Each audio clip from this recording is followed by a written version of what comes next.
LearnSmart Pro is an e-learning platform that offers GRC education for IT audit, compliance, and risks for any professional looking for a stable career. All you have to do is sign up and get our membership plan. We have 2 subscriptions, Pro and Pro Plus. After you subscribe, all the courses under the subscription will be added to your profile as you complete them. Visit LearnSmart.pro and subscribe today. Welcome back again to another episode of the LearnSmartPodcast. Today, we have another honorable guest. I know I keep saying honorable, but this one is a little special. He's the real deal, okay? And it's a pleasure to have you today. Miss, thanks for taking time out of your busy day. I appreciate it, my brother. To come out here, I really do. I really appreciate your time. And this should be fun. First of all, how was the food? It was good. Good? You're asking me if it was. I like spicy. I didn't taste any spice. I have to be cautious. I didn't want to kill you with it. I didn't want to go and do too much, and then you can't eat the food. So I got you. The next time I'll make it. I guess some kind of spice. I think we're gonna come. So, for real? All right. So I'm going to give you the floor to introduce yourself. Let us know who you are, and before we get started, okay? Absolutely. I do want to say I do appreciate the opportunity to come on your podcast. No problem. The LearnSmartPodcast. It's an honor to be here to share, knowledge with you guys, and we learn from each other. So, without further ado, I want to introduce myself. I go by Marphy Jay. I am a music producer, mixer, and master, so a sound engineer essentially. I have a studio out here in the Dallas, Texas area. Legit. Yes, sir. Appreciate it. And I also play with live gigs. So I play the keyboard. I play a little bit of the drums. I think, to be honest with you, I'm a little rusty on the drums at this point because I've not really played. I ain't seen you on the drums yet, though. When I was a kid, I used to play a lot. Oh, really? Yeah. Okay. To the point that I have a lot of materials on drumming. But oh, yeah. So what happened was in college, mm-hmm. I started with the keyboard first, and then I go into the drums. I was going to play for a church in school, really? Drums for like 2-3 years, I'd say. But the thing was, it's very hard for me to consistently play the drums. So, you go to, a bunch of dorms. There are keyboards, there are grand piano here. You can go to a bar, there's a grand piano. Yeah, but no drums. So, it's just easier for me to just keep playing the piano. And consistency over time. Yeah. Got it. It's good, man. Like he said, he's an immaculate music producer, and he's going to be here, telling us about his career as a producer, the challenges and all that stuff. But before we get started, tell us a little about your life. Any wife? Any single? Are you on the streets? Brother.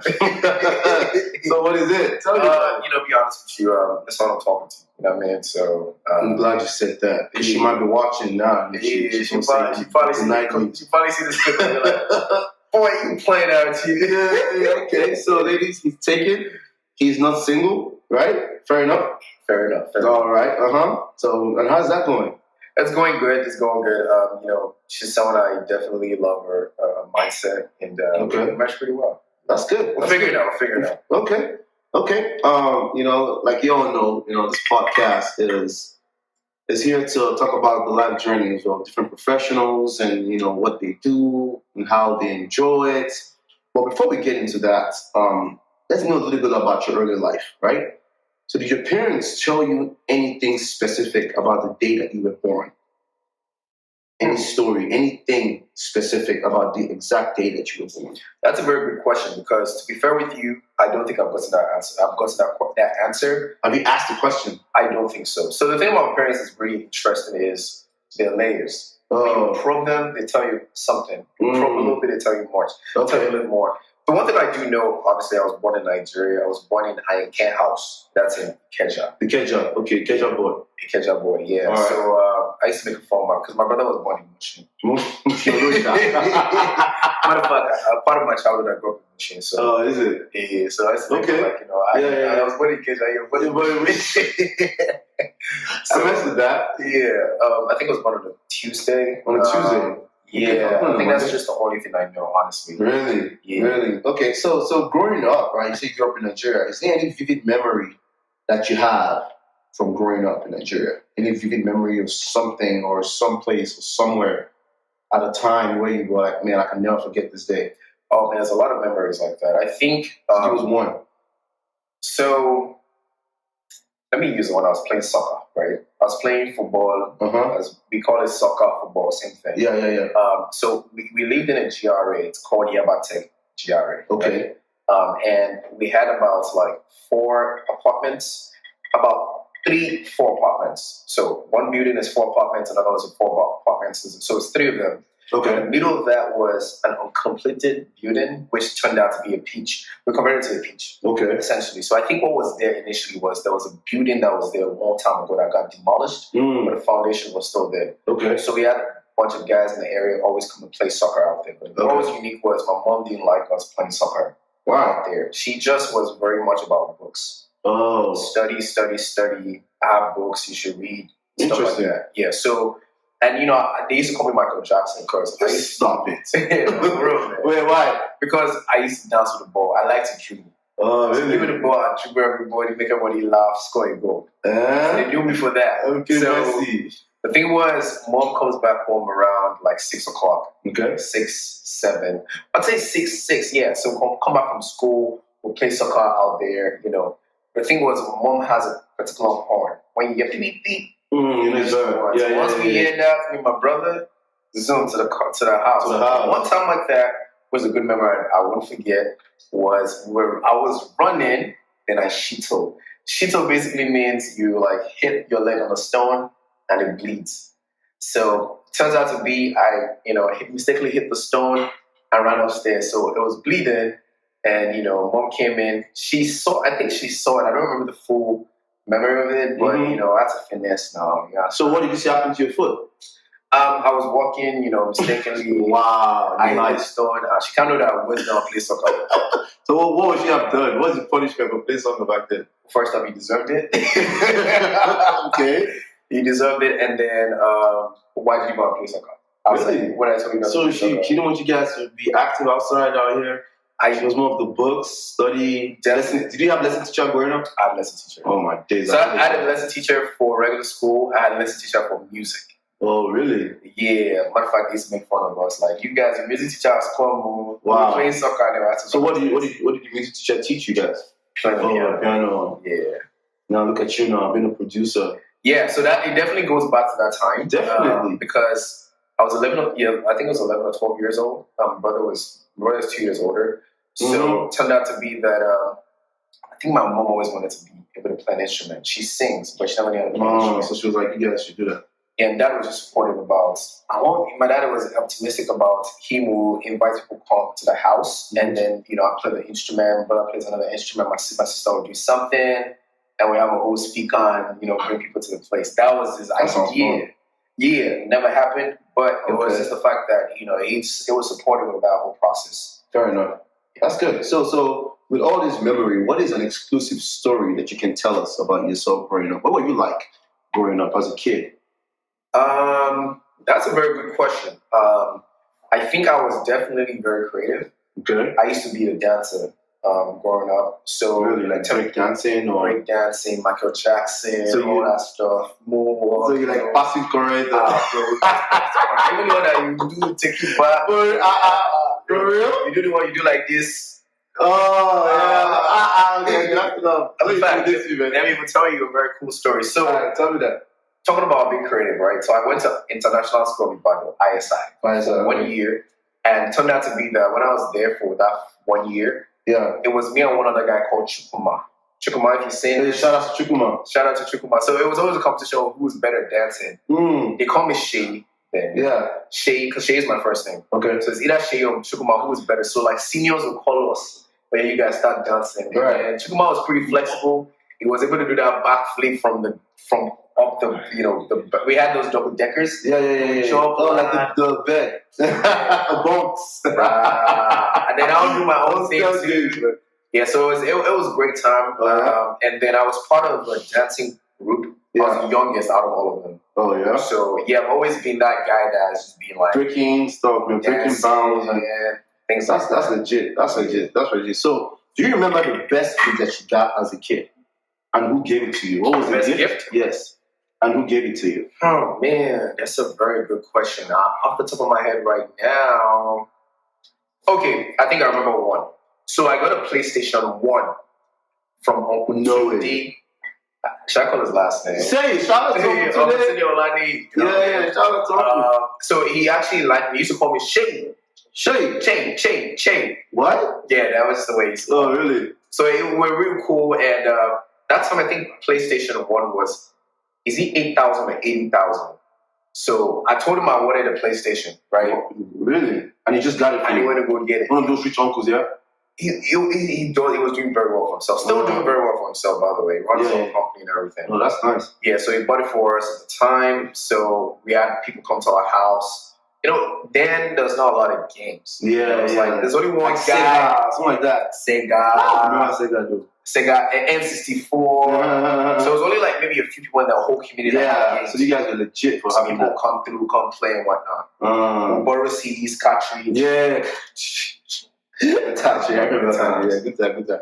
So let's get to know you better a little bit. Right? Yes, sir. So what would you say people most misunderstand about you? Man, this is some very good question. I know. Okay. I think, interestingly, one of the ones that I think people pick is that some people think I'm shy. Okay. Most people think I don't talk too much. I think I blend to different atmosphere. So if it's like where it's a chill environment, I'll be chill. Okay. If it's a place that's more bubbly, I'll pull up. But I'm not really scared about the bright lights and whatnot like that. Matter of fact, I like the challenge. So I think that might be some like, Marphy, I didn't think you were, Yeah. You could, come out and talk to everybody and like, Yeah. Okay. All right. Cool. So if you could go back to your 18-year-old self, what would be an advice that you give your 18-year-old self? That would be that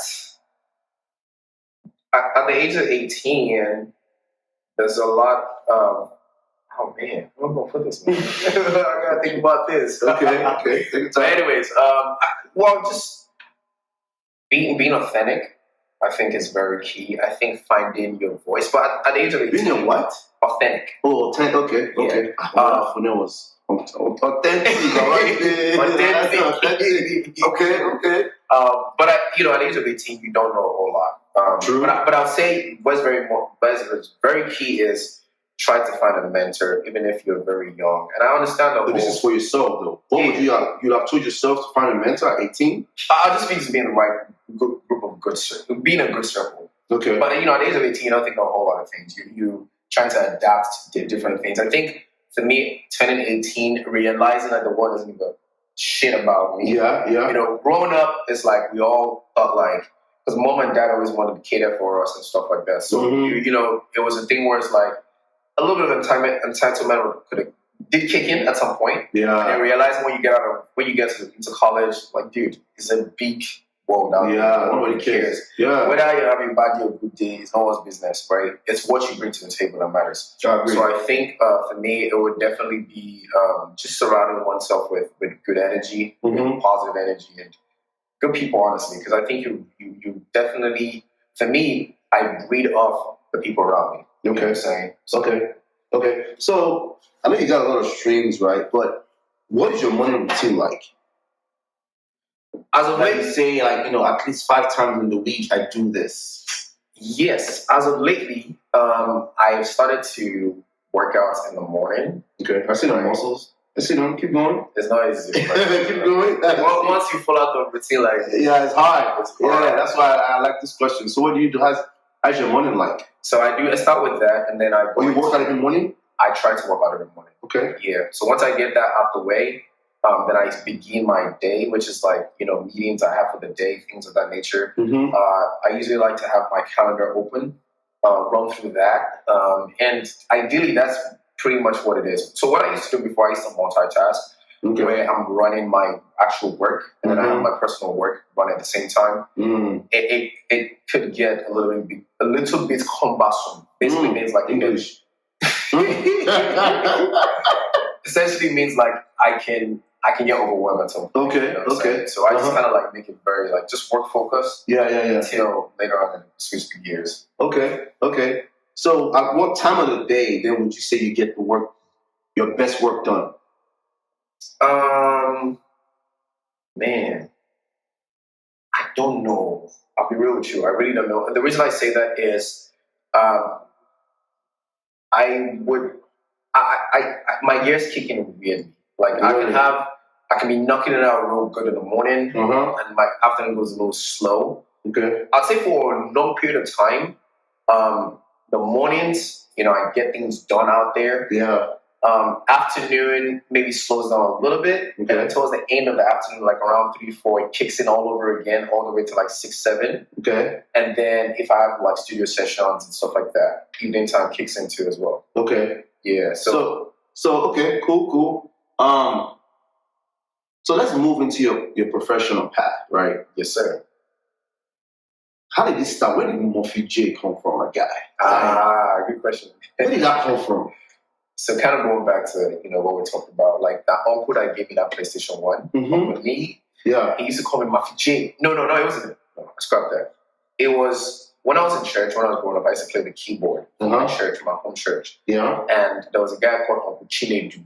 Okay. Right? He used to play the drums. Shout out to Uncle Chinedu. And he just started calling me Marphy Jay. What? Yeah. So I was like, I didn't even ask him because I was a kid at the time. I was just like, Marphy Jay means Marphy Jr., right? Because my last name is Marphy. Oh, your last name is Marphy. Yeah. How is that? Shay Marphy. So your dad changed his name or something? No, my dad's actual full last name is Marphy DJ. Yeah. So as you would know, Marphy Dio. If you're about me, you know what I'm saying? Don't tell me to money like that. Yeah. So it had been that a lot of people call my parents Marphy, Mr. Marphy, because like a lot of people don't answer. Yeah. Like growing up primary 1, primary 2, Marphy Duduro, Marphy Duo. Like they mess it up. All the time. So and then people used to call him Marphy, either regardless. So it was like me and my brother legalized our name to be Marphy. Stop it. I'm serious. Yeah, so we legalized it to be Marphy. My parents would say like they didn't really necessarily care to. They would have probably legalized this as well, but they're older. People know them as Marphy people, so it's like a whole lot of process. So your last name is officially Marphy. Yeah, but it spells Mafry, not the MARPH. Oh, that you use. I just funk. Yeah. Wow. Interesting. Okay. Yes, sir. Okay, so how would you describe what you do and what you love about it? This producing of the thing. So, it was, that's the fun part. I think for me, I've always loved music. I've been so passionate about it. Like I used to be that kid, going to someone's house, you have a piano, you got someone to touch it. I want to touch the drums and things like that. And, through college, that's why I was, involved in different bands, playing for different churches at the time. And then it was just, I remember what really was the key for me was, and I think it's something that's been very unique, is when I spend a certain amount of money, which is could be substantial for me, it pushes me to do something, right? So you're doing a podcast, for instance, now you might spend whatever amount of money to buy something, but because you bought that thing, you want to use that thing. You know what I'm saying? You want to get the value out of that. Out of it. And it has a way to push you, right? So for me, what was really key was, I was playing for a Redeemed Church at the time, and they gave me this keyboard that was, it was like shit. You know what I'm saying? So the thing about music, a lot of times, for instance, as a keyboardist, is if the keyboard is not good, it makes you sound like you're not good, right? So, and me growing up, my brothers used to make fun of like churches that don't have good instruments and stuff like that. Yeah. In fact, there were instrumentalists, people that play piano, if your keyboard is not good, you're not going to play. Right, so because it's bad. It's bad. It makes you sound like you're bad. Right? Yeah. So at the time they gave me that keyboard, I was like, I don't think I'm going to use this keyboard, man. I'm going to have to save some money and buy some keyboard. So I bought a Casio at the time, and then my uncle who taught me how to play the piano, who was our lesson teacher initially. Stop it. So in Nigeria, we call a lot of people Was it not necessarily? Yeah, your blood. So this goes back to the lesson teacher Mama gave you. Yeah. So I told my Casio. The guy was like, Casio, you have calculator keyboard. Because when you said Casio, that's what I thought about. I was like, Casio. I only know that as the calculator. Yeah. So when the guy told me you got calculator keyboard, I said I started looking at my keyboard like, looks like that stuff like this might be some calculator keyboard out here. You know what I mean? So it turned out to be, Yamaha is like the standard. Yeah, I know Yamaha. So long story short, it was very expensive for me to buy that piano at the time. I still have the piano. Matter of fact, it was the one I posted yesterday in my Snapchat. It was paid quite a substantial amount for that. But the good thing about that keyboard was it has a setting for you to make beats on it. Oh. So, I bought the keyboard, so they take it to church. Like, this is your keyboard nice. I get plenty of light up on now. It sounds good. So that ultimately had a way to improve my playing. Yeah. And, there were times I was just chilling in the house and I was sitting messing out with the sound that make beats. And then the keyboard actually, you can connect a microphone to it and run effects through it. Wow. Yeah. I had a bunch of things, man. And it's real cool. So I had guys come to my crib, right? Uh-huh. We'll connect the mic to the keyboard. Yeah. And we record a whole session. You know what I'm saying? Wow. Yeah. So people were like, from the keyboard. The keyboard even has an output volume. You can increase output on the microphone. You can connect the guitar, run some amps on the guitar. It was real cool. And this is the time when I'm still new to the whole production thing, right? So turned out to be people like, this is your beats for this keyboard. No bother. How about you try and get into a piano? A computer to start producing. But the real deal, like all of us, like procrastinated that thing. Like I looked at the piano, I looked at the computer, and that thing looked complicated. It looked like, that's the word I'm looking for. It looked like Fodama. So, Fodama there. Fodama. Oh my gosh. So, long story short, I just took up courage one time, and I think I checked up YouTube for some tutorials. And there was a tutorial that was like 1 hour. So I started watching the tutorial for like 5 minutes. I'm like, I'll go watch something else, man. Wow. Again, and just sit down for the next one. This thing, they hurt my head. Wow. But there's all those lines and stuff. Yeah, but I think there's just something about, I just get motivation weirdly sometimes. It's like, bro, just sit down and do it. 1 hour's going to pass in your life regardless, right? Right. So I was like, you know what? I'm just go through it. So the more I just delved into it, the more I was like learning, and I just kind of kept on going from there. That's good. So was it self-taught? You taught yourself everything that you know now, or how would you say that? I would definitely became a professional. I definitely say like a few people played a good part in me asking questions like, how does this work? How do you connect this? Shout out to Ife. My new studio was one that sort of helped me out with.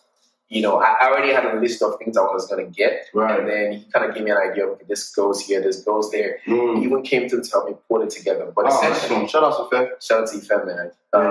Ife, it's called newmusic.com. I think that's his production house. Okay. Essentially, so what happened was a lot of what I do now, I definitely did teach myself to a large extent. Okay. But I also want to give shout out to people that Yeah, 100%. I'm always shout out. That's good. So what is one lesson that your job has taught you that you think everyone should learn? Like from this whole producing thing, what would you say is one thing that you've learned from it so far? I think it's just being curious. I think it's thinking, being creative with your mind. And you don't necessarily have to be a creative individual to be able to do this. I think it's just more so finding ways to improve as a person overall. That ultimately translates into something you're passionate about. Now, the key is I have conversations with a few of my friends, like they don't necessarily know what they're passionate about, but I think there's something that applies, that there's something that just makes you happy, right? Or there's something that you would do a little bit more than someone else would do. That could be your passion. So for instance, now the people that just like to talk, they're talkative, and they have a big personality. Those individuals could be people that can do a podcast. Right. So people that can, anchor something, you know what I mean? So how can you invest into that? Maybe begin to take, there's this thing that we called, I used to do it in my old job. They teach you how to speak. You can take like video speaking courses here and there, things like that. So it helps you be able to anchor things better. That might be your own growth part, you know what I'm saying? So for me, and the truth about it is you got to invest in whatever it is you want to do. The moment you start investing, it has, I won't call it FATE. It has a way to begin to open the doors. Now, when the doors begin to open, now that's when soft skills kick in. Things like how can you grow something? Now, consistency begins to come in. Okay.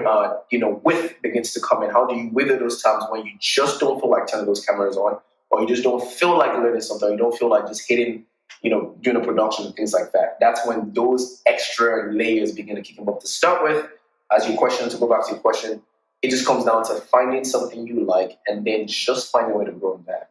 Okay. Asking questions too is also important. All right, one sec. You just dropped a FATE. Like, is that some kind of acronym that you have, or you can't just drop that? You get the knowledge of what is. I know it's fate, right? Fate, definitely. Okay, so definitely. Is there like something you use for the FATE? Why did you spell out like that? Oh no, I just wanted to make it different from FAITE. Oh, I thought you mean that. I'm like, because faith and fate operate very different.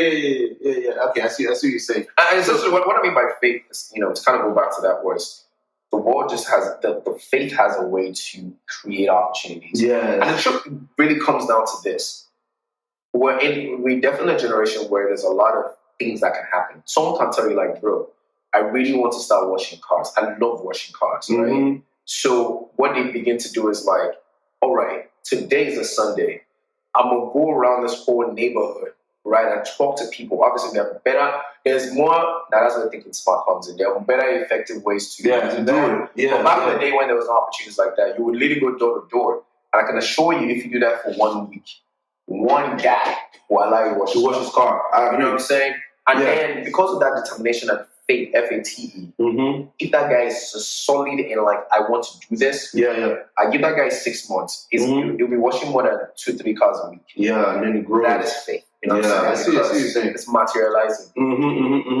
So clearly, you don't need any kind of education for this or certification for this, right? Do people actually go to school to become a producer? Have you ever heard of anything like that? Or because the producers that I know, obviously, Nigerian street guys, just loving music and just loving whatever it is on the screen. Like sometimes, like I see your snap or whatever it is, I'm just like, what the hell is this guy doing? My sister actually loves music so much. Like she used to do this growing up. She has a very wonderful voice. Yeah. So growing up, we would like be in the studio because the man she was dating back then was a producer. Like I worked with all these artists, and we'd just be there. I'll just be like, oh, I was thinking too, like, even with it, like I start to sing, bro, because the creativity was just impeccable. It was just like, wow. Yeah. So now I don't know if there's actually a degree for it, but how would you say, or how would you say people can get into this without necessarily having to go to school or something like that?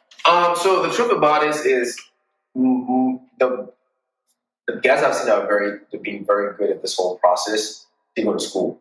I think the school part would be more for understanding the business of how to run a successful music production house. So they actually go to school, you said, for this? Yeah, you can go to school for that. I think that's where the knowledge, for me, I think that's where the knowledge comes from. Really? School. But the actual talent itself, nah, it's not school, man. School can't help you there. Nah, because like, dude, there's so many people that do this thing, raw talent and grit, and just learning, Guys that I find I've gone to school, they're more technical, and technicality doesn't really cut it. I'll give you an example. I have 2 bad guys coming to the studio, right? They want to do a song. And I'm telling this guy, can you turn up?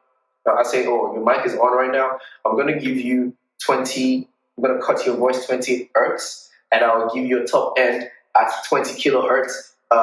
Let me see you sing that part again. The guy sings it back. You're like, okay, I think your voice is a little harsh, so I need to take down the da-da-da-da.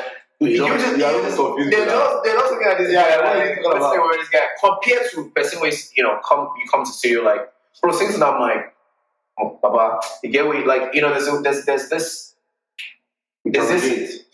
communication you get, and you really come into the music itself, right. So I think the technicality is cool. For instance, now we talked about I produce, I also mix and master. The mix and master is like the technical part. It's different. I'm going into like cleaning your voice, taking a little ambience, throwing some auto tuning to your voice. I'm doing some EQing, second EQ, and I'm doing compression, blah blah blah blah. No, that's not the fun part, right? The fun part is making the music itself, right? So where the school can definitely come in is understanding how to mix and master, perhaps the business aspect of it. But the core of playing the instruments, hearing the sound, predicting what the next line should be and things like that. I think that comes from experience and just from being with people over time. Wow. Yes. So let's be honest here, man. Yes, so sir. Clearly, you didn't want to be a producer growing up. What did you want to become growing up? Man, to be fair with you, bro, I really felt like I was going to do something in entertainment. I knew what it was. Ahead. I know what it was. Well, initially, to start with, as ridiculous as this sounds, first I wanted to be an astronaut, right? Okay. Because we thought like, oh my God, scientists, astronauts. Yeah, that's superhuman. Then later on, because I really like cars, right? I was like, I wanted to be a driver. You're going mechanic. I wanted to. No. Like, it's ridiculous, man. But I was like, I want to be a driver of a rich man. You want to be a driver of a rich man? I think it's the first time I ever said this out. But I really wanted to hear first. Because I just like driving cars. You know what I'm saying? Like, I love cars and stuff like that. So, yeah, it was weird, man. You know what I'm saying? So hold on. So, what did you have your degree in? I got my degree in architecture. Are you serious? Yes, sir. Both my undergrad and masters, actually. You have a master's in architecture? I do have a master's in architecture. Just collecting dust. It's honesty for me. I'm going to be honest, man. I'm going to be honest. You have a master's in architecture? Yes, sir. That is crazy. Yeah. Putting music and doing bits of music and mastering together. How does your mom feel about that? So my parents are very practical. Are you doing something that makes money? Okay. Food on the table. Okay. And are you a responsible person in the community? Okay. Everything else, they don't really care. They don't really care. For me, architecture, kind of going back to the whole creative thing. So when I was a kid, I used to dance. It's part of a dancing group and whatnot. All through primary school, in Nigeria we call it primary school, I used to be best in arts. So you love like TD? Is it TD? Technical drawing. Me and my TD teacher were guys. Really? That's how. Then I hated that TD, man. My lines were never straight. I was that one student that motivated the only 3 other students that were doing TD because everybody else was doing it. So like, bro, let's do it. Yeah, because I really was looking forward to being like the greatest architect. I'm gonna be very honest about that. Because I used to draw. So I do paintings, really? Like crazy stuff. Yeah, I was the best in arts all through primary school. They knew everybody's like when we were doing like drawings in high school and primary school, my finance teacher would be like, I need someone to be better than Shay, Because you didn't know that. Because I was killing it. Really? So you can kind of imagine music, dancing, drawing. So I just knew like, this dude is gonna be. I just had that creative flair, Okay. Quick question. So did you ever even use that degree for anything? Yes, sir. So I worked for about 2 to 2.5 years professionally. And I was working for one of the top, no, I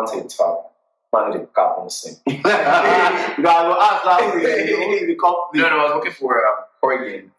It's downtown Dallas. It was a pretty good firm, big firm for architecture firm. And for me, it was just more like the growth process, the growth aspect was not what I thought it was going to be. So like in comparison to engineering, like, the pay scale is not the same. So the architecture pays less? Way less. Really? Way less. Yeah. So I mean, it was not. And you had your master's. So why did you do that? Okay, so this is why you would have told your 18-year-old self to have a mentor, because who told you to do your master's in architecture if you didn't do your research? It wasn't paying well. I kind of did, but like I was very optimistic. A lot of guys that stay in architecture for quite some time, is out of optimism. Like we just know, like one day you change the world, or one day I would get clients. Because the guys that get very good money from it, but they're very few, and it also comes down to your circle. So if I'm able to own my own firm and have people work to do the work, and I'm just getting the clients, I'm going to make good money. But to get to that level is really hard. And for me, the motivation was not necessarily there because I saw a lot of guys who got certified as architects. So to get certified as an architect, you have to do like 6 exams. You have to do the ARE exam. And then... I'm sorry. So you get your degree. You get your degree. You still have to get six different exams to get your certification. To get a license. Architect. So before... Does the license expire? You have to renew it. So it actually has an expiration date. Technically, but the thing is, like, as long as you are still working, right, you're accumulating CPs essentially, and that works. You know, you submit your CPs, you're good. The idea for that is so that when you get certified, when you get licensed, you don't just not do anything and then still expect to be licensed. So you have to be you have to keep it working professionally. So essentially, okay, so you having your certification, your license. Yes, sir. I know it's like, doctors, like they go to med school and then they still have to take board exam to be. But what are you learning differently there in that exam? Like, why can't you just use your degree? I know certifications help your profile. Yeah. But do you need the license to actually practice architecture? I would say the exam process helps your knowledge better, a little bit better. And the reason is because they have... Those 6 exams are broken into project management, I think a bit of financing, architecture design, construction, things of that nature, right? So for those of you guys that are architects or in that process, you probably have an idea what I'm talking about. But essentially, it just wants to make you a more rounded individual. Because what tends to happen, and which was the reality for me, was by the time you finish school, then you join a company who specializes in something. Right? And I think it specializes in what you will be doing on a day-to-day basis. So, for instance, there are companies that do residential buildings, right? Residential architecture. Essentially, what they would do is they only build houses like your house. They build apartments, and that's all it is, right? That's their clientele. That's their niche. So you can imagine you go to school, you're designing malls, you're designing... one of the beautiful designs that people have in projects is when you design a mall, when you design a museum. You design a hotel that has a restaurant. Those are really fun projects. Like that Sujimoto guy in Nigeria. Sujimoto. Sujimoto is more of a developer, though. Oh, is it? Yeah. But I don't know if you know the Perot Museum in downtown Dallas. No. Okay. There's a bunch of nice museums in the art district. Those are done by top architects, both in-house and overseas. So those are great, amazing projects that the budget is like open. Like, if I tell you the budget is 50 million, do whatever you want. That's great. Yeah, that's great. You can create some amazing things. Like, for instance, if you look at the building, the One World Trade Center, that was designed by, I think it was by H. Can't remember the name, but that was a project the budget was huge. Right? Because they wanted to create a statement. New. So, but again, how many can get that kind of project? So you end up seeing, like, I'm designing 3-bedroom houses, in a community that the design is, in this area, most houses kind of look almost the same, but maybe the fitting is a little different. So it can get very mundane and routine. And then again, the pay is not all that great. I'm surprised. I thought that architects would make way more money than like regular engineers. A lot of people thought that too. So my friends, when they realized I changed from architecture, like, bro, they were like, they didn't believe it. Like, dude, we thought you want to stay, in there. Yeah, because I was out of all my friends, everybody's an engineer, so I was saying. At some point, petroleum engineering was very hot. You know what I'm saying? So guys were doing it, and we had MIS guys. Yeah. You know what I'm saying? We had lawyers and all that. So, and then engineering was mostly, chemical, mechanical, industrial. I was the only one. Architecture. Yeah, so I went through the whole process, but, glory to God, Yeah. I mean, obviously, where you are right now, I'm sure you're more comfortable than you were being an architect with a master's degree. Yeah. Now you're mixing and mastering music. Exactly. See what I did there? Yeah, you know what I did? That's all. So in conclusion here, right, sir, if you could live anywhere in the world, where would it be and why?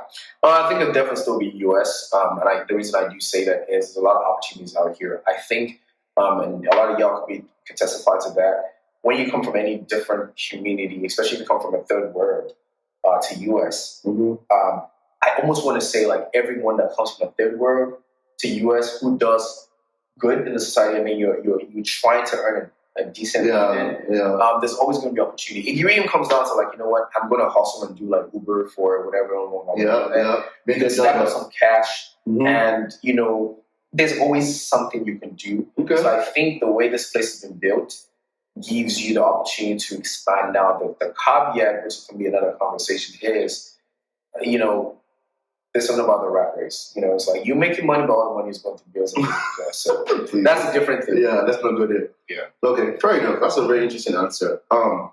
So who will you say are the 3 most influential people in your life, and why? The 3 most influential people in my life is God the Father, God the Son. Amen. Oh wow! See, funny enough, like I did a guest on my last show, and the guys gave 3 people. I never mentioned God, and I was like, "You skip God," and it was like, "God is not on their level." Like his answer was like, "Man," because I was trying to like come at people saying, "How you name 3 people and you not add God?" Because I had that guest that said God is number 1, and then he gave 3 people's name, and he never even mentioned God. I was like, "Where's God?" And he says, God is not even on their level. You said 3 influential people. That is human beings. God is not a human being. That could be his truth. Man, I was like, okay, that's the joke. So yours is God the Father, God the Son. Nah, just kidding. Man, for real. Give me something, bro. You know, I definitely want to throw God into that. I don't know. Them doesn't be doing like some religious, but yeah, you get what I'm saying. Yeah. No, so God is number 1. I need human beings. 3 most influential people that we can shout out to today. Man, you got just 3. Man. Influential people, man. Oh, boy. I definitely say my dad. Okay, shout out to Daddy. Yeah, I think he's persevered through a whole lot of things, and he's been able to put us in a position where we are today. So I definitely want to give a big shout out to him. He's definitely one of my most influential individuals. I think the second individual would be, oh man. And to be fair with you, bro, I feel like that list changes over time. Of course, right now. Right now, I want to say LeBron. LeBron? Yeah. Wait, you know LeBron personality? I don't know like that. Can I have him on the show? Why they coming the other day, though? I was like, bro, I'm busy. Wow. Get that championship, and we have a conversation. But the reason I do say that was, and that's why I'm a Lakers fan. You know, I've moved from Miami to the Cavs and now to Lakers. There's something I just love about the fact that he is beast mode in what he does. For the longest, I was like, bro, these guys are just playing basketball. Ball. But, you know, I understand the bigger picture. It's not necessarily about the games, but the marketing that comes around it. People are bringing big dollars to watch people play for their skills. So there's something beyond ball. And this goes to different sports. You can find a lot of guys playing soccer, just a ball with a thread, an air in it. And that's what people are paying some dollars, $50 million for. It's because they monetized it to be a brand. You know what I'm saying? And so for me, but the bigger piece is the individuals who are playing that ball, like we call it, they have built up some skills around their life that if you translate it into business, you'll be successful. LeBron, for instance, wakes up very early in the morning like Kobe. Comes early, leaves late. You know, working, learning, finding ways to better their game. So you can imagine if you put that into a business and that kind of, you know, tenacity, it would create opportunities for you. So it's beyond a bunch of big guys running around with one ball. It's more about the skills that they have to develop around that you can translate into different things. Definitely be successful. So for this guy to be the best and been doing it for 20 years, and I've followed him all through the way, and he's just so smart. You know what I'm saying? Definitely, I don't know him in any way, but definitely inspires me. I thought maybe, you knew my guy personally or something, because I'll be the way you said his name sounded personal. All right, so what would you say is your biggest career failure? Yeah, we get this. Yeah, all right. Career failure, I definitely would say, I won't say about a career failure. I think it's more so just finding ways to. This is not an interview. Don't go and give me positive answer. But the way you're doing that, that's what you're trying to do. You think you're having it? Don't give me interview answer, Baba. Your career failure, and what did you learn from it? Man, at some point I was more time. I was devoting more time to one than the other. So, yeah, I'll be honest though. Okay. At that point, that really was like, career failure for that one. So that one, you don't get enough time. That one makes you love. So, the team didn't work out, basically. But what I would say from a strategic standpoint, bro, this is not a job. No. I'm just, the skills. Man. I think for me, it would just be more so like not taking quick initiative when it comes to like move. Like I would say, I really feel like even in my career right now, I'm very strategic about like, okay, you know what? If I feel like I've been here for like 1 year or 2 years and I'm not really seeing that growth, I look for new opportunities to grow. Okay. So for me, it's more so like, and this happens, every year they do like the performance evaluation. Yeah. And sometimes you're doing okay, but they just don't want to give you more money because whatever, right? Whatever reason. So best known to them, and they were like, and this is a very little thing you did. Maybe you were late to a meeting 5 minutes. We noticed that you were late to that meeting and 5 minutes late to that meeting. So because of that, management, that's all cap, right? So I think what's been instrumental and is like finding ways for me is, okay, maybe not taking that quick step before the company makes a decision. You know what I'm saying? So it's kind of being ahead of the curve, is because career growth, you're the only one that can create that growth for yourself. I agree. That trajectory you're trying to make. So if you leave it to a company, I've heard stories of people that work in a place for 15 years, still get fired. Or get reset. Get laid off. Yeah. So, but if you've always put yourself as priority and let them know what direction you want to go, I think for me, not making that decision earlier on and waiting for a company to make that decision for me, right? And then get a failure. Okay. Thanks for that. How about my question, my answer? Man, you lost me at some point, but I see you're a professional interviewer. I can tell. So, what is one question you wish I asked you, and would you have answered, and how would you have answered? I think there's a whole lot more I wanted to talk about the music aspect of growth that I had. But I can't talk a whole lot. I know, right? That's why you're here, man. It's banter.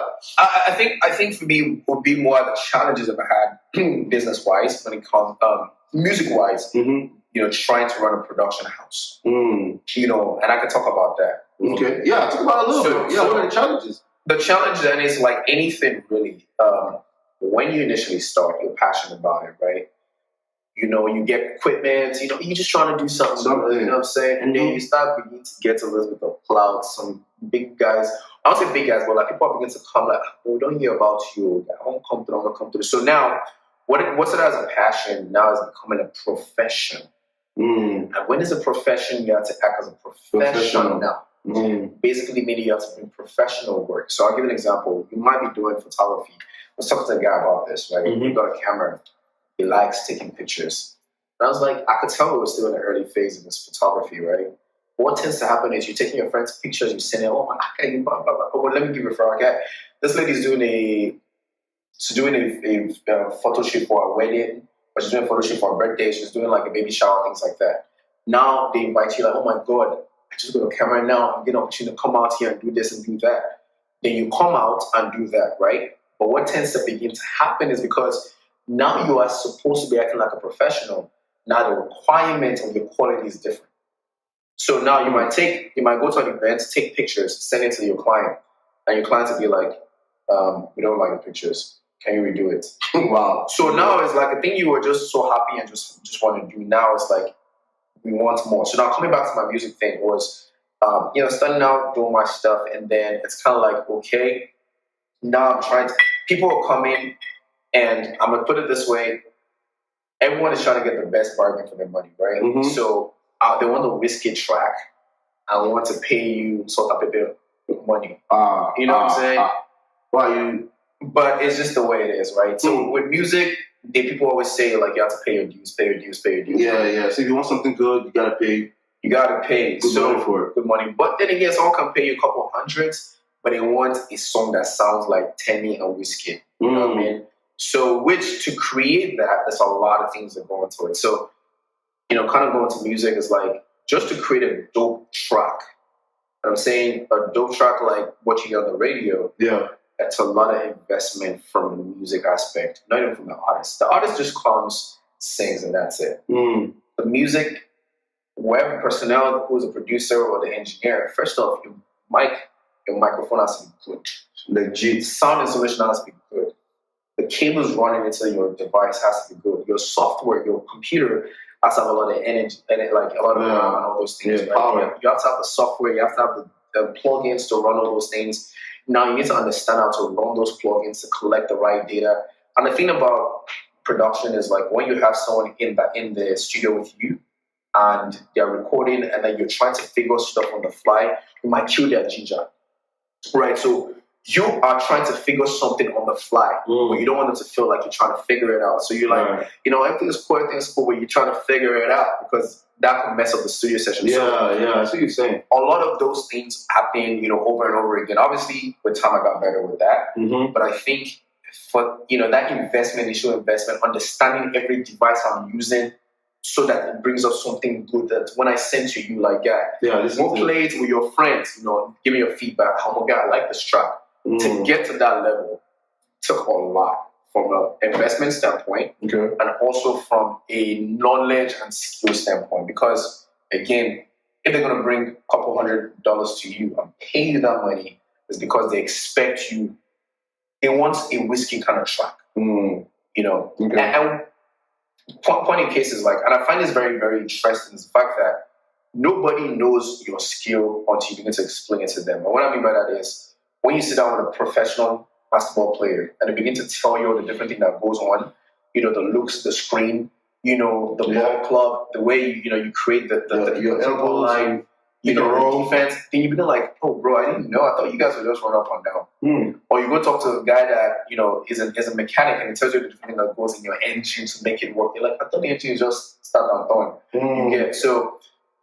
What I find interesting is when you begin to delve into an aspect more, you begin to see so many layers. Like, oh my God, I didn't know this was all that it took. Like, we're doing a podcast now, but boy, it has all these devices running live right now. You guys probably sit down and just watch it, and like that's cool. But there's a whole lot. This is going on with that. You're still gonna take the clips, edit it, and all that stuff. So when someone begins to see that, they're like, oh, I didn't know. So I think that I didn't know process. So it creates a lot of room for growth, and it can weed out a lot of people. That makes sense. Man, I have to get you back on here so you can tell us more about this music thing. But how smart are you from 1 to 10? Maybe like 5. 5. You did? You did 5? Okay, so let me take it easy on you then. This is a 5. Do you mind telling us your age? Yeah. 29, about 30 in a couple. When is your birthday? Let's give you a birthday shout out. June 15, June man. 15. I'm going to put my Zell on the Your Zell. Y'all pull up, man. You did to Zell me. I'm just kidding. All right. So, you're 29. If you were born 11 years ago, how old would you be today? If I was born 11 years ago, I'd be, I'd be insane. I try to figure it out. You know what I mean? I don't know what you mean. You're 29, you'd be 11 years, you're born 11 years ago, you'd be 18. Yes, sir. Yes, sir. That's wrong, man. It is, though. It's wrong, man. 29 minus 10 is 19. That's another thing is 18. No, but if you were born 11 years ago, you'll be 11 years today. Got him. Yeah. You sure you're on 5? You seem like you're on 1 or 2, man. You know what? I'll give you another. I did experience. You know what? All right, I'll give you another chance. All right. To finish on the high. Let me think of one. Okay. Yeah. Okay, let me give one. Can you spell good? Yeah. I was a terrorist spelling. Yeah, okay. If you're terrorist, so I probably shouldn't give you that. Okay. No, give me. Oh, give me that. Okay, cool. Can you spell pens? Pens. Yes, no. Okay, spell that. PNS. That? PNS. PNS. All right, spell irons. What kind of irons? Irons, like, not iron, irons. IRONS. No, not that. Not the iron. Like ions. Like, this isn't like in chemistry now. They say ions. Like, they're saying ions. Oh, that kind of ions. Yeah. It's been a while since I did chemistry. Ions and cations. Yeah, but the ions just IONS. IONS, right? So if you put those two words together, pens and ions, what does that come? Ion pen. I mean, right? What the hell are you doing? Dude, I'm serious, man. What is it? It could put pens. Penion. Or ion pen. Ion pen, penion. That's funny. That's the funny. That's a penion. Man. Pen and iron. And irons. I'm out of here, bro. I'm a 5, bro. Yeah. I feel like you think you're a 5. You want the answer to that too? The answer? No, I ain't telling you the answer. You gotta figure that one out. Pens and irons. What does it spell? Man, I don't know. Pensions, man. How do you spell pensions? Where did T come from? There's no T. Pension. Oh, pension. That's a good one. That's a good one. That's some corny. Corny game, bro. It's all on pen and iron. Yeah, pens and irons. Pensions. You put them together, right?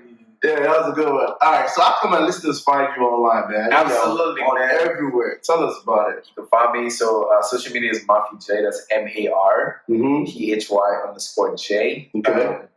You can go to my website. It's Marphy J Music. Marphy J Music. Yes, sir. .com.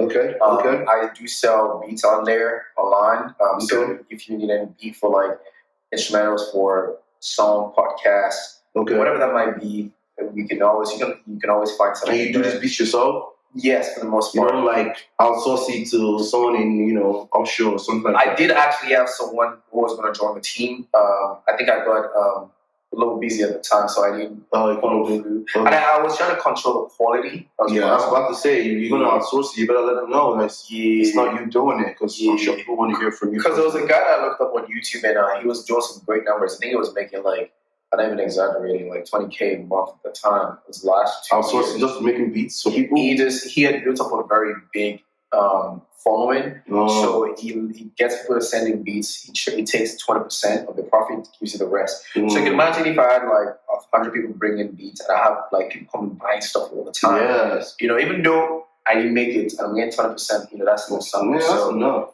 Yeah. All right. So MarphyJ.com. Man, that's a legit website. MarphyJmusic.com. MarphyJmusic.com. And then you say your Instagram is what? Marphy Jay. What else? Are you on Snapchat? Same thing, Marphy Jay. Marphy_J. TikTok, Marphy_J. Twitter, Marphy_J. I don't really use Twitter that much. I don't either. I never used it for a day in my life. It's just, there's so many things, man. Oh, really? Yeah, it's like Facebook is there, Instagram. Do you have Facebook too? Yeah, Facebook. It's collecting dust. Just like a certificate. It's just there, man. Oh my God, man, this has been fun, man. Thank you so much for coming on the show. Yes, sir. Like I said, you probably have you back, and so you can tell us more about music and whatnot. And it's been fun, man. Thanks for your time. I really appreciate it. Absolutely, it's been a pleasure to be here. I appreciate the opportunity to come. It's been a while since I've been on a podcast, so. Yeah. You do wonderful, man. Outside, getting my questions right at the end. Pensions, man. Pensions. Have you asked someone this and they got it right? Actually, not that specific one. Yeah, but people I've had other ones that people didn't get right. Yeah, I have a lot. I have a lot up here. So if you have gotten that one right, I'll give you another one. Oh, me. But yeah, the fact that you failed 2 of them, you got to come back on the show. 11 years ago. Yeah, 11 years old, man. Why you did 29? Me saying the 29 is just to distract you. Right? And I did distract you. It worked. So it's like, okay, you want me to give you one more? Yes, sir. All right. That's for my people, man. That's for my people. Do not mess this one up. So I'm going to try to make you say the number 16. Okay? And if you do, I sell you $10. If you don't, I keep my money. Cool? All right. If you don't, I sell you $10. Okay? And if you do, say the word number 16, I keep my money. Okay? All right. 2 plus 2, 4. 4 plus 4, 8. 8 plus 8. Bro. Okay. All right, cool. 20 plus 20, 40. 40 plus 40, 80. 30 plus 30, 60. You see? There you go. No, 16. Yeah, exactly. You just said 16. Oh my God. You said, people, you feel them again. So your questions are actually trick questions. You said the word 16, number 16. I said 16, you're like, Exactly. You're like, no, you just said 16. You said 16, right? I got you now, man. Hey, thanks for coming, man. I appreciate it. This podcast was powered by LearnSmart.pro. Visit our website. We offer training and IT audit, risk compliance. Thank you again. I'm your host, thatLSPguy. It's been a pleasure, sir. It's been an honor to be here. I appreciate the opportunity. Thank you. Peace out. So much. All right, cheers. Yes, sir.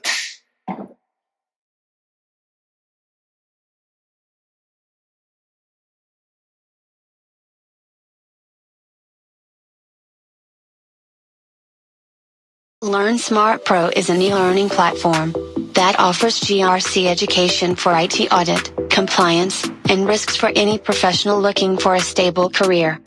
All you have to do is sign up and get our membership plan. We have 2 subscriptions, Pro and Pro Plus. After you subscribe, all the courses under the subscription will be added to your profile as you complete them. Visit LearnSmart.pro and subscribe today.